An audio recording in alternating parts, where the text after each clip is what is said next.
called Let There Be Light. And it's the first of a two-part series on light and darkness. And you don't have to be here this Sunday to get the second half or vice versa. But part 2 will be coming in a couple of weeks. Next week we're going to focus on the holiday season. Anyway, 2020.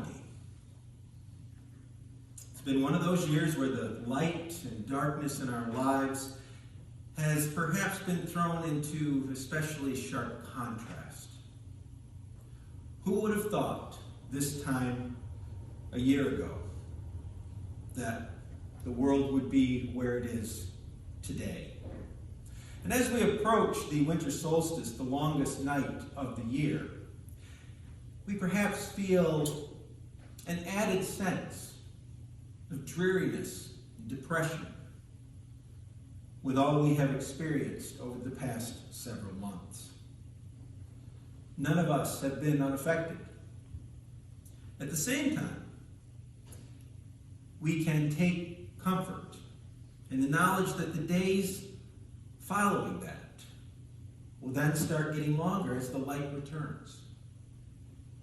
Our ancient ancestors were keenly aware of these cycles, prompting many cultures to observe celebrations around light, including, but not limited to, Yule, Hanukkah, Advent, and of course, Christmas.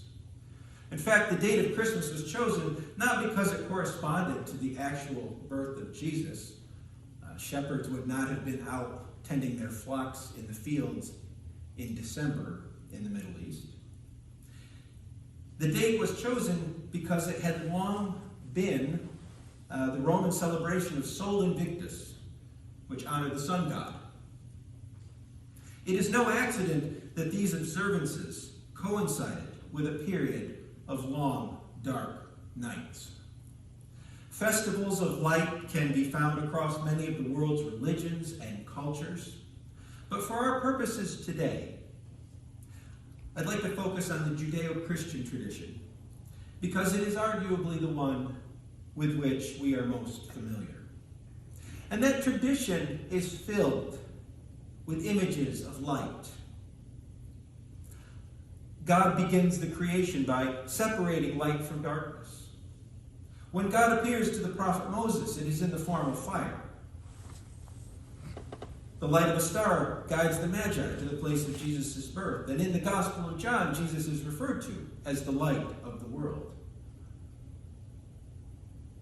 St. Paul's conversion to Christianity begins with a flash of light surrounding him. And of course, Hanukkah tells the miracle of a single day's supply of lamp oil lasting for 8 days, holding the darkness at bay. And light is also a wonder of the natural world. It allows us to see.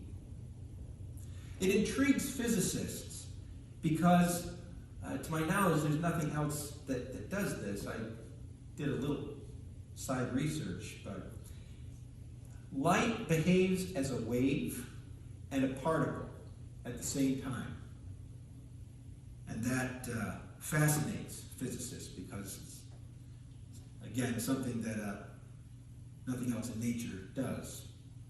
And light is, to the best of our knowledge, the ultimate speed limit. Nothing can travel faster than light. Almost all life on Earth, both plant and animal, is dependent upon sunlight, directly or indirectly. In the form of fire, light provides warmth as well as the ability to see and hold back the darkness. Perhaps it is with good reason that the first words of the Almighty in the Jewish scriptures are, "Let there be light."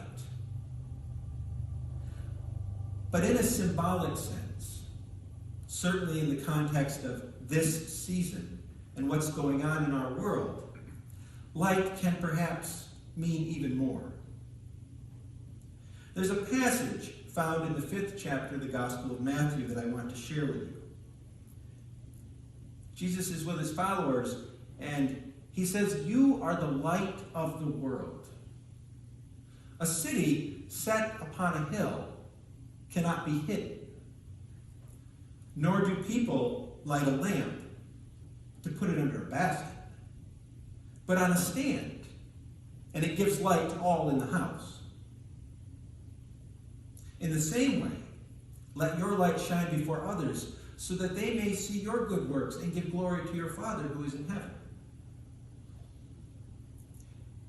In other words, and you probably see where I'm going with this, each of us has a light within us. And we are called to share that light with others, to shed light into their darkness. As I like to say during our Christmas Eve service every year, sharing the light of a candle does not diminish its source. The light only grows. And I know that this has been a tough year. But I also know that all of us have done what we could to share our light with others when they needed it. Who knows how far the single act of sharing your light will go? How many more lights will it inspire? And we also should be receptive to receiving the light of others. Because even though we all have our inner light, we also find ourselves stumbling in the dark from time to time. We lose our way, we experience sadness, confusion, and loss. And so in the spirit of the season, and in the time ahead, I would encourage you to continue doing so. Share your light. That is the heart of our Universalist tradition. A tradition that teaches that the light is for everyone. No one is left out. Everyone is welcome.